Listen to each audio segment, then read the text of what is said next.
Hi everyone, we are with the very beautiful, speechless Miss Clarissa. Hi po. Yes, nandito tayo ngayon sa Brawlers Lab. Ayun, Miss Clarissa. Pwede mo ikwento sa amin paano mo nakilala itong Brawlers Lab?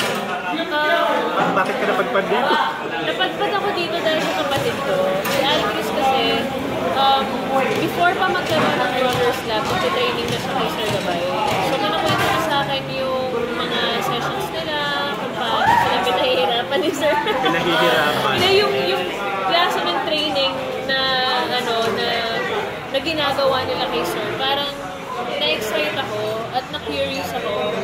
Bakit ganun siya ka-excited kapag ka nagkukwento siya ng training nila? Oo. Tapos, na-inspire ako dun sa younger brother, sa enthusiasm niya sa martial arts. So parang ako, yung gusto ko i-try yan. Dahil ever since mga bata pa kami, mahilig na kami sa mga action, mahilig na kami sa mga superhero films. So syempre, parang nakaka-excite na ako mismo yung lalaban. Tapos, matututunan ko pa yun sa tao na talagang alam yung ginagawa. So, doon, nagsimula na. Tapos, ever since, siya na talaga yung masasabi kong training na pinapalitan ko eh. Kahit may mga... May na-try ka na rin iba? Oo, may mga na-try akong iba at meron akong pinuntahan na ibang gym. Kaya ako nandito ngayon eh, kasi lagi ko naiisip yung experience ko dito, yung natutunan ko dito, parang incomparable talaga siya. Pero since guys, you are a celebrity, so paano natin maiwasan yung, alam mo yun, yung bigla ka na lang stalk or susundan, siyempre, alam mo ano pa sa gym na yun, ano yun? Or iniisip mo pa yun?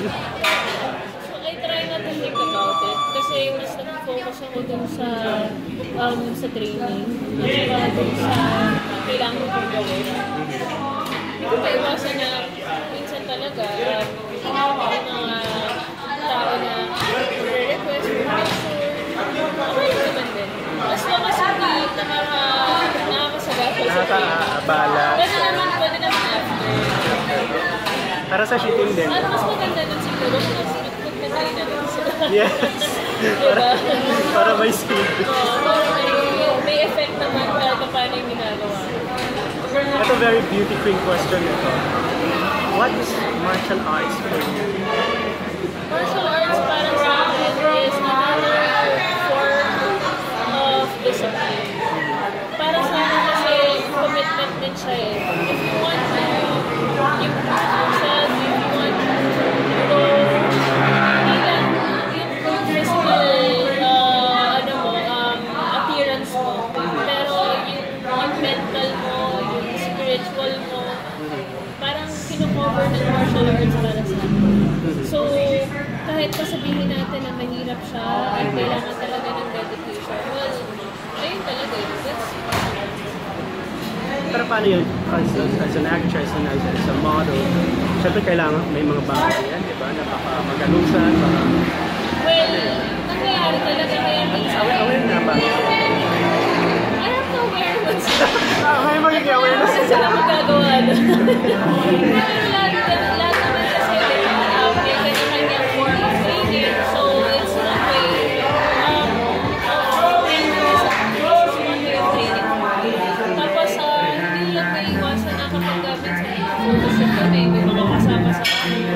Kailangan nilang takpan, no? Battle scars. Diba? Gusto ko yun. Parang mas gusto ko na nasasaktan ako or may mark. Hindi na. Yun yung headline. May mark ng training. Pagiging warrior. Feeling ko, mas nag-validate yung ginagawa ko. Meron ako nakikitang pasawa kapag nasasaktan ako. Bago tinatanong yung tungkol sa bago mong show sa GMA, since nagma-martial arts ka,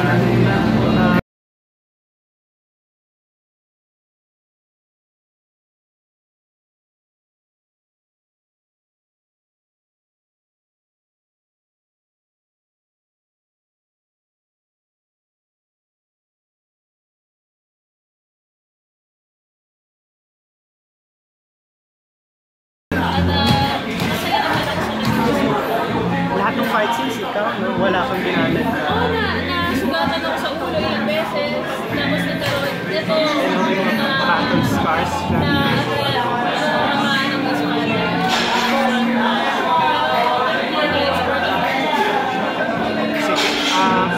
At may training pa siya na kaya ilabalan na. Last na lang po, anong pwede mo i-share sa amin tungkol sa battle? Yung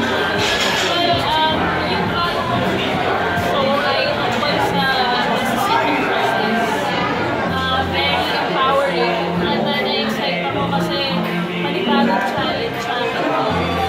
Hindi lang bilang actor, pero bilang tao. Kasi ibang klaseng genre yung ginagawa namin ngayon. It's for African rights sa PMA. So very heavy drama. Heavy na. Ang Nadia ay more on action scenes. Ito naman ay more on emotional and nakakaawa mga eksena. Pero ang maganda doon, meron siyang time para bumawi. Alam mo natin ngayon, hindi bumawi siya. Well, hindi pa namin kasi wala pa naman doon sa point na mag-ganda pa siya or parang mabawi pa siya. Pero sa ngayon kasi yung mga tinitipid namin ay talagang sobrang hinaapi mo at mabawi. Nai-apply mo ba ang martial arts dito? Oo naman. So parang,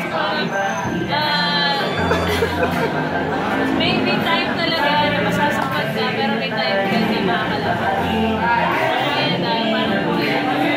Yes!